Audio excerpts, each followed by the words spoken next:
Tu veux être en paix? Tu souhaites vivre sans anxiété constante, sans cette dépendance éreintante aux opinions des autres, sans te battre continuellement contre des moulins à vent, contre des choses que, fondamentalement, tu ne peux pas changer? Si cette aspiration résonne en toi, si tu sens ce besoin profond de sérénité, alors écoute bien ce que je vais te dire aujourd'hui. Prends un instant, respire et ouvre ton esprit à une sagesse ancienne qui a traversé les siècles, intacte et toujours aussi pertinente. Ce principe, c'est la distinction claire, nette et parfois brutale entre ce que tu contrôles et ce que tu ne contrôles pas. Cela peut sembler simple, presque trivial à première vue, mais creuse un peu plus loin et tu découvriras une source inépuisable de force et de paix. Comprendre cela, ce n'est pas juste une idée intellectuelle, c'est un changement de paradigme. La première chose, et sans doute la plus cruciale, qui relève entièrement de ton contrôle, ce sont tes jugements, ce que tu penses de quelque chose. Un événement extérieur se produit. Il pleut le jour de ton pique-nique, quelqu'un te coupe la route, tu reçois une critique négative. Ces événements, en eux-mêmes, sont neutres. Ils sont ce qu'ils sont. Ce n'est pas l'événement lui-même qui te perturbe, comme le disait si sagement Épictète, mais le jugement que tu portes sur cet événement. La pluie n'est pas intrinsèquement mauvaise. C'est ton jugement, c'est une catastrophe. Ma journée est gâchée qui crée la souffrance. Cette capacité à choisir tes jugements est une superpuissance. C'est la clé de ta forteresse intérieure. Personne ne peut t'obliger à juger une situation d'une manière particulière. Si tu décides consciemment de ne pas le faire, tu peux choisir de voir un échec, non pas comme une preuve de ton incapacité, mais comme une leçon précieuse, une opportunité de grandir. Tu peux choisir de voir une critique, non pas comme une attaque personnelle, mais comme une information, peut-être utile, peut-être pas, mais en tout cas, une information que tu peux examiner avec détachement. Ce pouvoir de recadrage est immense. Il est toujours à ta portée. Marc Aurèle, l'empereur philosophe, passait ses nuits à écrire pour lui-même, à se rappeler cette vérité fondamentale. Il se disait « Efface l'imagination, arrête la marionnette, circonscris le moment présent ». Ces exercices visaient à déconstruire les jugements automatiques, à voir les choses pour ce qu'elles sont, dépouillées de la charge émotionnelle que nous y projetons. C'est un travail constant, une vigilance de chaque instant. Imagine que tes jugements sont comme des lunettes à travers lesquelles tu perçois le monde. Si tes lunettes sont sales, déformantes ou teintées de négativité, alors le monde entier te paraîtra laid, menaçant et hostile. Mais si tu apprends à nettoyer ces lunettes, à choisir la clarté, la perspective, alors le même monde peut se révéler sous un jour complètement différent. Le pouvoir n'est pas dans le monde extérieur, il est dans le choix de tes filtres, de tes interprétations. C'est là que réside ta liberté première, inaliénable.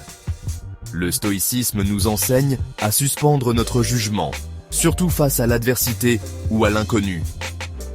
Avant de réagir impulsivement, avant de laisser une émotion négative t'envahir, prends une pause. Demande-toi, est-ce que cet événement est réellement mauvais en soi, ou est-ce mon interprétation qui le rend tel? Souvent, tu découvriras que c'est la seconde option. Cette pause, ce moment de recul réflexif, est l'espace où tu peux exercer ton contrôle, où tu peux choisir une réponse plus sage, plus alignée avec tes valeurs. Considère les opinions des autres. Combien de fois la peur du jugement d'autrui paralyse-t-elle nos actions, empoisonne-t-elle notre tranquillité?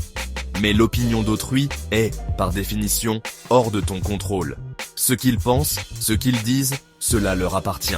Ce qui t'appartient, c'est le jugement que tu portes sur leur opinion. Tu peux choisir de l'ignorer, de la considérer avec détachement, ou même d'y trouver une parcelle de vérité sans te laisser déstabiliser. Leur jugement ne définit pas ta valeur, sauf si tu y consens par ton propre jugement.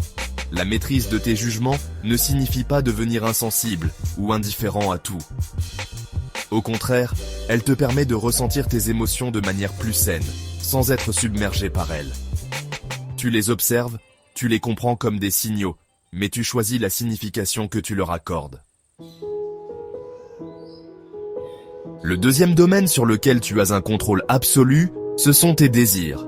ce que tu recherches activement, ce que tu poursuis avec ardeur, mais aussi ce que tu refuses, ce que tu cherches à éviter à tout prix. Nos désirs, lorsqu'ils sont mal orientés, sont une source intarissable de frustration, d'anxiété et de déception. Si tu désires ardemment des choses qui ne dépendent pas entièrement de toi, la richesse, la gloire, la santé parfaite, l'amour d'une personne spécifique, tu te prépares inévitablement à souffrir. Car ces choses peuvent être enlevées, refusées ou ne jamais se matérialiser, quels que soient tes efforts. Les stoïciens nous invitent à une réorientation radicale de nos désirs. Ils ne prônent pas l'absence de désir, mais le désir de ce qui est bon et entièrement en notre pouvoir. Et qu'est-ce qui est bon et entièrement en notre pouvoir? Notre propre excellence morale, notre vertu, notre capacité à agir avec sagesse, justice, courage et tempérance. Désirer être une bonne personne, désirer agir correctement dans chaque situation, voilà un désir qui ne peut jamais être frustré par des circonstances extérieures. C'est un objectif que tu peux poursuivre à chaque instant, quelles que soient les difficultés. Épictète, encore lui, était catégorique. Ne demande pas que les événements arrivent comme tu le désires, mais désire qu'ils arrivent comme ils arrivent, et tu couleras des jours heureux.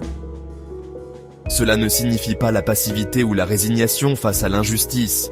Cela signifie accepter la réalité telle qu'elle se présente, sans la combattre par des désirs irréalistes, et ensuite, agir au mieux de tes capacités à l'intérieur de cette réalité. Ton désir doit porter sur tes propres actions, tes propres réponses, et non sur les résultats qui, eux, sont souvent hors de ta portée. Imagine un archer. Il contrôle la préparation de son arc, le choix de sa flèche, la tension de la corde, la visée. Tout cela est sous son contrôle. Il désire effectuer le tir parfait. Mais une fois la flèche lâchée, le vent peut se lever, la cible peut bouger, 1000 imprévus peuvent survenir. Le résultat, atteindre le centre de la cible, n'est pas entièrement sous son contrôle. Le stoïcien, comme l'archer sage, se concentre sur la perfection de son action, de son intention, et accepte le résultat quel qu'il soit, sachant qu'il a fait de son mieux avec ce qu'il maîtrisait. Nos aversions, la contrepartie de nos désirs, suivent de la même logique. Si tu as une aversion pour la pauvreté, la maladie, la mort, la critique, toutes choses qui peuvent arriver indépendamment de ta volonté, tu vivras dans une peur constante. Tu seras esclave de ces craintes. Le stoïcisme nous enseigne à déplacer notre aversion. Et de l'aversion pour la lâcheté, pour l'injustice, pour la déraison dans tes propres actions et pensées. Et de l'aversion pour le fait de ne pas être à la hauteur de tes propres principes. Ces aversions-là sont saines, car elles te poussent vers la vertu. Réfléchis à la quantité d'énergie mentale et émotionnelle que nous dépensons à désirer ce que nous n'avons pas, ou à craindre de perdre ce que nous avons. Le troisième pilier de ce que tu contrôles absolument, ce sont tes intentions. Ce que tu décides de faire, la motivation profonde qui anime tes choix, avant même que l'action ne se concrétise dans le monde extérieur. Ton intention est la graine de ton action. Elle est purement interne, forgée dans le secret de ton esprit et de ton cœur. Personne ne peut te forcer à avoir une intention malveillante si tu choisis la bienveillance. Personne ne peut t'imposer une intention égoïste si tu cultives l'altruisme. C'est ton domaine souverain. Les stoïciens accordaient une importance capitale à l'intention. Pour eux, la moralité d'une action ne réside pas tant dans son résultat, qui, comme nous l'avons vu, peut être affecté par des facteurs externes, mais dans l'intention qui la sous-tend. Tu peux avoir l'intention la plus pure d'aider quelqu'un, et pourtant, par un concours de circonstances malheureux, ton action peut avoir des conséquences inattendues, ou même négatives. Ce qui compte, du point de vue stoïcien, c'est la qualité de ton intention initiale. As-tu agi avec la volonté de bien faire, avec raison et vertu? Cultiver des intentions justes, c'est comme régler la boussole de ton âme. Si ta boussole intérieure pointe constamment vers le vrai nord de la sagesse, de la justice, du courage et de la tempérance, alors même si les tempêtes de la vie te déviennent de ta route, tu sauras toujours où te réorienter. Tes intentions deviennent ton guide intérieur, ta lumière dans l'obscurité. Elles te donnent une direction, un sens, même lorsque le chemin est incertain. Pense à la différence entre faire quelque chose par obligation, par peur ou par désir de reconnaissance, et faire la même chose avec l'intention sincère d'être utile, d'agir conformément à tes principes ou simplement parce que c'est la bonne chose à faire. L'action extérieure peut être identique, mais l'énergie intérieure, la qualité de ton être, est radicalement différente. Et c'est cette qualité intérieure qui est la source de ta paix et de ton intégrité. Marc Aurèle se rappelait constamment son devoir d'agir pour le bien commun, avec une intention pure. Il écrivait « Au lever du jour, dis-toi d'avance, je rencontrerai un indiscret, un ingrat, un insolent, un fourbe, un envieux, un insociable. Tout cela leur arrive par ignorance du bien et du mal. Mais moi, ayant compris que la nature du bien est le beau, et que celle du mal est le laid, et que la nature de celui qui faute est parente de la mienne, je ne puis être lésé par aucun d'eux, car aucun ne me saurait couvrir de laideur. » Son intention était de rester fidèle à ses principes, quelles que soient d'au moins les provocations extérieures. Enfin, le quatrième élément qui est fermement sous ton contrôle, ce sont tes actions. Comment tu agis dans le monde, les choix concrets que tu fais, les paroles que tu prononces, les efforts que tu déploies. Si tes jugements sont clairs, tes désirs alignés sur la raison et tes intentions justes, alors tes actions deviendront naturellement l'expression de cette harmonie intérieure. Tes actions sont la manifestation visible de ta philosophie de vie. Elles sont la preuve de ton engagement envers tes principes. Les stoïciens ne prônaient pas un retrait passif du monde.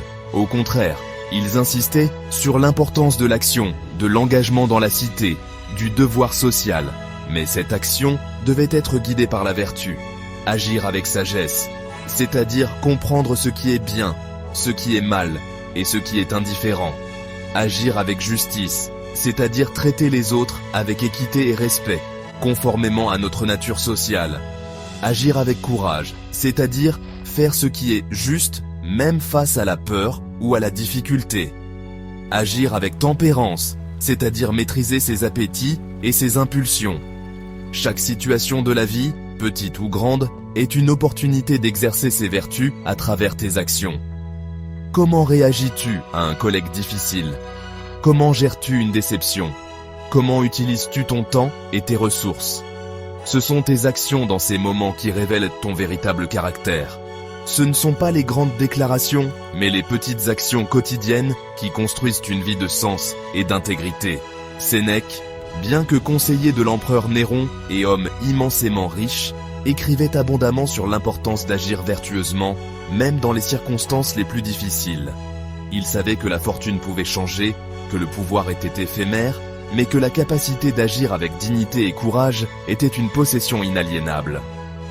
Ses actions, jusqu'à sa mort ordonnée par Néron, ont tenté d'incarner cette philosophie, acceptant son sort avec une fermeté stoïque. Il est crucial de comprendre que, si tes actions sont sous ton contrôle, leurs résultats ne le sont pas entièrement. Tu peux agir avec la plus grande compétence et la meilleure intention, et pourtant échouer à atteindre ton objectif. C'est là que la distinction stoïcienne entre ce que tu contrôles et ce que tu ne contrôles pas prend tout son sens. Concentre-toi sur la qualité de ton action, sur l'effort que tu y mets, sur la conformité de ton action à tes principes. Laisse le résultat à l'univers, au destin, ou à la chaîne des causes et des effets. Cette approche te libère de l'anxiété liée à la performance et de la peur de l'échec. Si tu as fait de ton mieux, si tu as agi avec vertu, alors tu as réussi, quel que soit le résultat extérieur. Quand tu commences à appliquer sérieusement cette distinction fondamentale entre ce qui dépend de toi et ce qui n'en dépend pas, quelque chose de profond change en toi. Tu deviens moins sensible aux aléas externes, moins ballotté par les vagues de l'opinion publique ou les caprices de la fortune. Tu perds moins de temps et d'énergie à chercher des validations extérieures, car ta valeur, tu la trouves en toi. Tu arrêtes de gaspiller ton précieux carburant mental sur des choses que tu ne peux pas contrôler, pour le concentrer sur ce qui est réellement en ton pouvoir. Tes pensées, tes désirs, tes intentions, tes actions. Tu deviens d'une certaine manière, invulnérable au hasard. Non pas froid ou détaché de manière cynique, mais libre, authentiquement libre. Cette autonomie intérieure est le trésor que les stoïciens nous invitent à découvrir et à cultiver. Et si tu la cultives jour après jour, avec patience et persévérance, elle changera ta vie.